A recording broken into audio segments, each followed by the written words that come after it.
PN tidak puas hati. BN menang di Dun Pelangai. Mereka yakin mereka sepatutnya pemenang walaupun mereka kalah.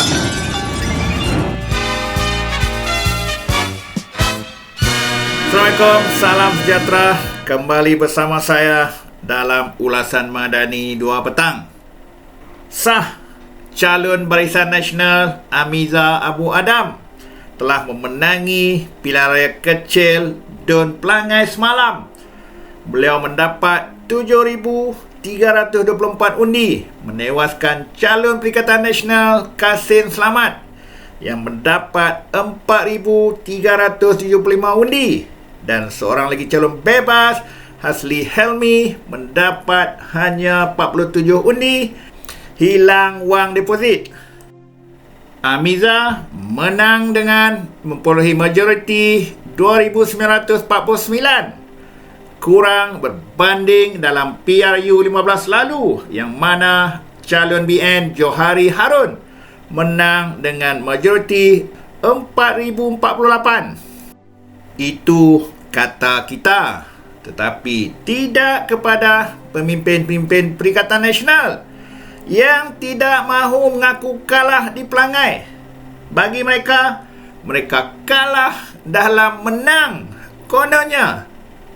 Itulah kadang-kadang seronok bercampur geli hati pun bila membaca pelbagai ulasan dan reaksi para pemimpin Perikatan Nasional serta penyokong gabungan itu berkenaan dengan keputusan PRK Dun Pelangai yang diumumkan malam semalam. Walaupun sudah sah, PN kalah dengan kekurangan undi 2,949 undi kepada calon BN yang mewakili Kerajaan Perpaduan. Tetapi bagi mereka, termasuk Muhyiddin Yassin, masih berusaha menyedapkan hati, seolah-olah mereka tidak kalah dalam PRK tersebut. Dalam erti kata lain, hakikat kalah itu masih enggan diterima secara mutlak.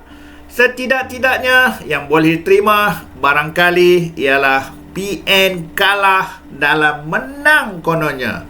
Antara cubaan menyedapkan hati mereka itu dengan mentafsir kalah dalam menang itu ialah dengan mengatakan majoriti yang dimenangi oleh BN berkurangan jika dibandingkan dengan kemenangan sebelumnya.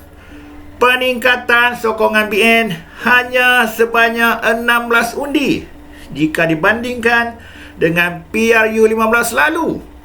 Walhal BN sekarang sudah pun bekerjasama dengan Pakatan Harapan. Perolehan undi PN yang melonjak 1,115 undi serta berjaya meraih sokongan undi Melayu di kawasan Felda.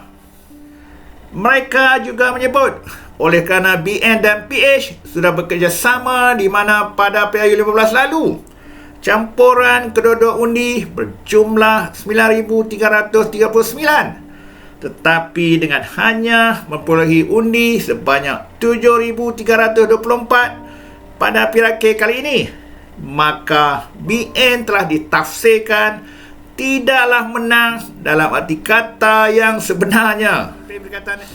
Kata pemimpin-pemimpin Perikatan Nasional itu lagi, dengan peningkatan undi yang diperolehi oleh BN hanya berjumlah 16 orang, di samping majoriti kemenangan pula menurun daripada 4,048 kepada 2,949. Artinya, kerjasama PN dengan PH tidak memberi kesan cukup baik kepada Kerajaan Perpaduan.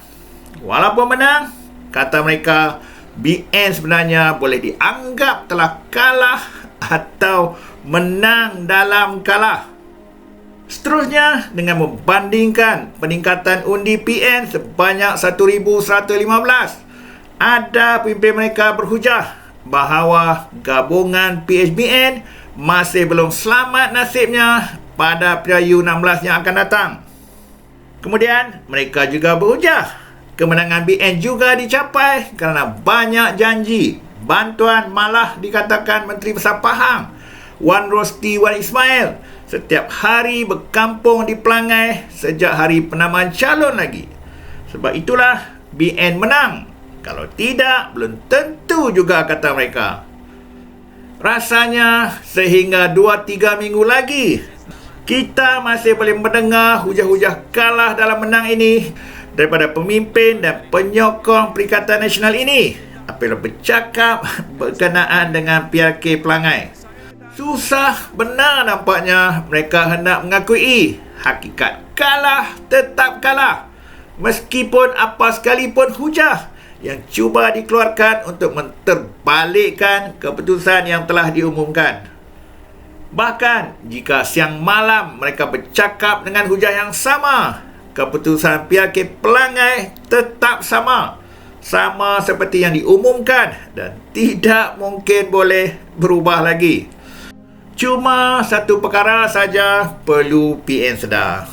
Tak kisahlah undi mereka meningkat, majoriti BN menurun, jumlah undi Amiza yang mewakili kerajaan perpaduan hanya bertambah 16 undi atau apa sekalipun, lawan daripada gabungan PH dan BN inilah yang perlu mereka hadapi pada Pirayu 16 akan datang.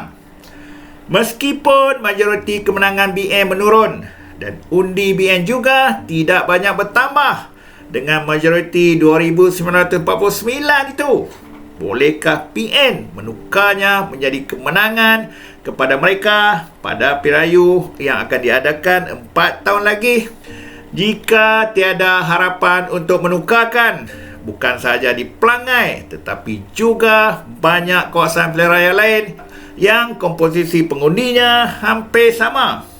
Senang cerita, kalah kali ini dan PN bakal kalah lagi pada Pirayu 16 nanti.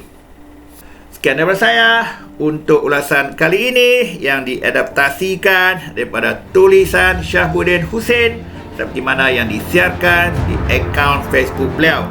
Terima kasih, Brother Syahuddin. Kita jumpa lagi, insyaAllah. Wassalam.